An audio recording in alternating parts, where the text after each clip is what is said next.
Ya, anggota DPR dari PDI Perjuangan Budiman Sujatmiko termasuk yang paling lantang menolak dana aspirasi. Begitu pula dengan pelaksana tugas Wakil Ketua KPK Indrianto Seno Aji. Mari kita simak pernyataan mereka.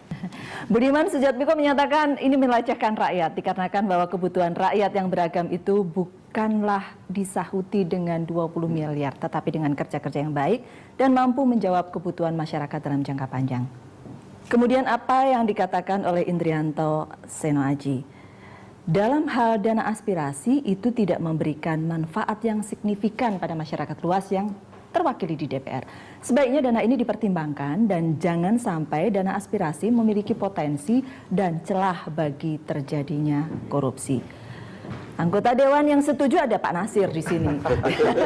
Dan sudah menyampaikan lebih banyak pernyataan daripada yang di grafis. Ya, karena bagaimanapun juga ini kan masih jalan, aturannya juga masih dan dibuat. Harus berani, DPR harus berani, ketika sudah memutuskan harus berani. Kalau kemudian tadi misalnya PLT pimpinan KPK mengatakan ada celah, khawatir ada, makanya mari kita sama-sama kita bedah ini supaya tidak ada celah korupsi di dalamnya. Ya, itu juga masukan kan bahwa kemudian ketika aturan mau dibuat, ya orang yang tidak setuju, orang yang beropini negatif juga mesti saya pribadi juga kalau kemudian nanti dalam prakteknya, kemudian dalam perjalanan sampai 23-25 Juni nanti kira-kira bermasalah, saya juga akan mengundurkan diri, nggak berani untuk mengambil itu. Gitu Oke, Pak Nasir. Saya mau tanya Mas Nazir aja ya. Anda kira-kira atau teman-teman di DPR itu kira-kira membayangkan apa kalau ini sudah lolos? Lalu kemudian datanglah ke daerah, saya sudah selesaikan dan saya memperjuangkan aspirasi Anda tinggal tunggu proyek yang sudah saya perjuangkan. Atau bagaimana kira-kira gambarannya? Karena bagi saya begini, 3 kali berjuang bagus-bagus saja. Saya tidak tahu akan seperti apa ketika setelah 3 kali apakah akan lolos atau tidak. Tapi kali ini kelihatannya lolos ya, Pak Nasir, lebih ya? punya kans untuk lolos. Kelihatannya lolos ya kali ini. Kan ini kan cerita semua mengklaim ini aspirasi dari bawah. Lalu kemudian Anda akan kembali lagi ke sana, bukan, anggota-anggota DPR setelah lolos itu. Ini political campaign yang juga bagus. Makanya saya tanya, kira-kira imajinasi teman-teman itu seperti apa ketika kalau dilolos? Iya, jadi pertama memang ini sudah diputuskan di paripurna, ya. Dan kemudian setelah putusan paripurna itu masing-masing anggota DPR itu bertemu dengan para gubernur, dan kepala gubernur membawa para bupati dan kepala dinas Bapeda. Nah, saya sendiri waktu itu memang bertemu, kami dilakukan di hotel di Jakarta, gubernur membawa bupati-bupati, ya, kemudian juga Bapeda, mereka menyampaikan program mereka 2016. Ya, dan banyak hal yang memang belum bisa dihandle, ya, belum dihandle. Meskipun misalnya Aceh, daerah pemilihan saya punya otonomi khusus, mereka punya dana dari dana-dana misalnya DAO, kemudian dana bagi hasil migas dan lain sebagainya. Tapi itu juga ternyata tidak cukup menghandle persoalan di lapangan. Kalau misalnya kita datang ke daerah kabupaten kota, itu ditambah sekian triliun juga saya sih merasa tetap tidak akan cukup gitu. Tetapi jangan pakai perasaan dong, pakai perasaan, ya. Kita realita di lapangan. Cukup, ya, gitu. misalnya waktu saya datang ke sebuah kabupaten, saya lihat jalan bantuan Jepang waktu pasca tsunami itu sudah seperti kubangan kerbau. Ya, saya tanya dengan bupatinya, mereka nggak punya uang untuk menghandle itu. Saya tanya sama gubernurnya juga bilang ini urusan nasional, ya, urusan nasional. Itu sebabnya memang banyak di lapangan yang kita temukan seperti itu. Ketika kita bertemu dengan masyarakat minta bagaimana jalan itu tidak berkubang seperti kubang kerbau. Mas Didi, ini kan sudah ursulan yang ketiga, gitu kan? Di tahun-tahun sebelumnya sudah begitu kan?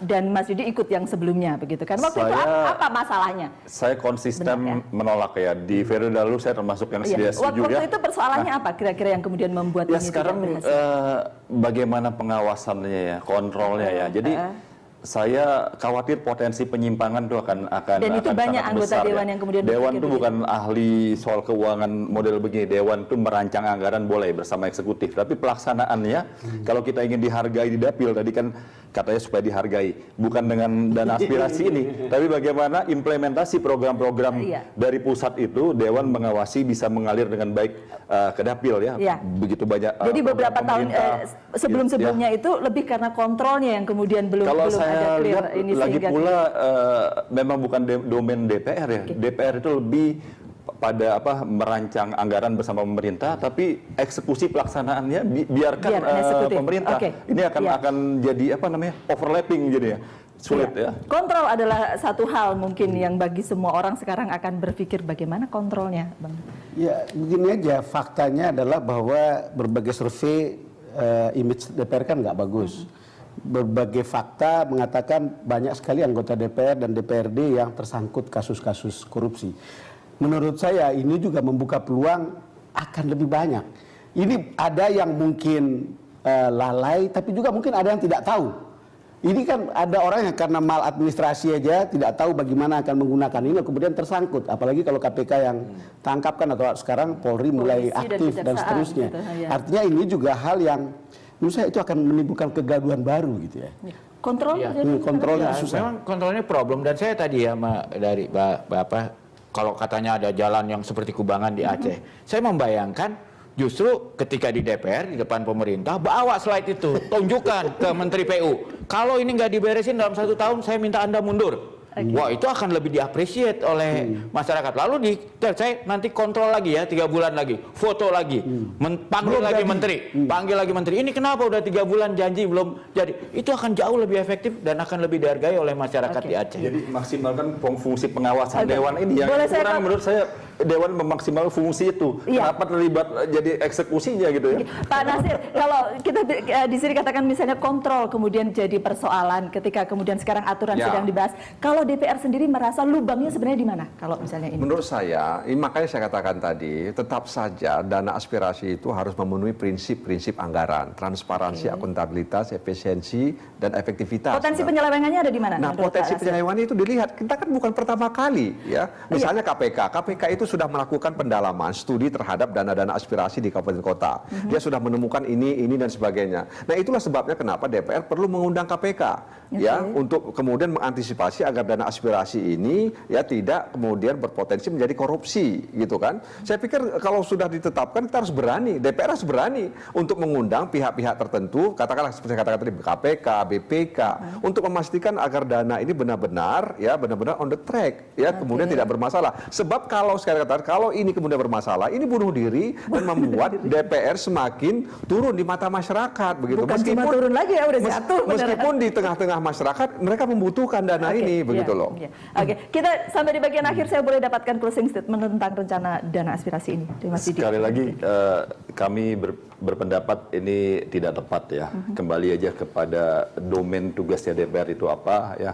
Kembali fokus di sana. Oke. Dan jangan gara-gara ini karena potensi penyimpangan besar lalu menambah kerja KPK dan kepolisian malah ke arah DPR nih yang akan jadi repot DPR-nya. Dan bumerang DPR juga akhirnya. Oleh karena lebih kerja yang baik, saya sepakat tadi ada yang mengatakan kerja yang benar, kerja yang baik, bagaimana perjuangkan aspirasi rakyat yang sebaiknya dan biarkan pemerintah yang mengeksekusi berbagai program-program tersebut.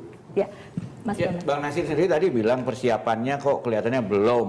Jadi kalau belum Tergesa-gesa siap gitu ya, ya Mas, tunda aja dulu, dipersiapkan dulu implementasi dan kontrolnya persisnya seperti apa, baru nanti itu diperintah. Jadi kalau menurut saya yang paling bagus sekarang ditunda saja dulu. Dan yang kedua juga saya pikir mungkin ini bisa pakai calon, misalnya bilang hanya yang sudah memenuhi syarat mempunyai e-budgeting yang memadai dan transparan yang bisa disalurkan dana ini. Karena sekarang kan kita lihat ada beberapa daerah yang e-budgetingnya sudah efektif. Kenapa daerah-daerah lain nggak mau ikut? Padahal bisa dikasih gratis tuh dari Surabaya ditawarin. Pak Nasir. Ya, saya pikir tetap saja DPR ketika sudah memutuskan di paripurna berusaha untuk mencari informasi yang akurat sehingga kemudian dana aspirasi ini benar-benar bisa menindaklanjuti aspirasi masyarakat, ya. Jadi kalau kemudian ada anggota dewan yang nggak setuju, sampaikannya secara terbuka di paripurna. Toh waktu diputuskan di paripurna saya hadir, nggak ada anggota dewan yang protes, ya, yang menolak terkait dengan dana aspirasi ini. Bahkan ketika waktu itu pimpinan DPR mengatakan, apakah Anda setuju dengan dana aspirasi ini? Setuju semuanya, ya, bahwa kemudian itu diserahkan kepada pimpinan untuk diatur juklak dan juknisnya. Nah, itu yang saya harapkan. Jadi memang pimpinan DPR karena ini persoalan besar, karena ini menyangkut dana 11 triliun lebih, maka ini harus dikelola dengan baik. Kalau memang DPR ternyata tidak mampu, ya batalkan. Saya pikir begitu. Saya hanya mengutip tulisan 2 pakar. Saya kutip sedikit saja. Mereka bilang begini, satu pakar mengatakan mereka, maksudnya DPR, tidak ubahnya para begal resmi anggaran negara.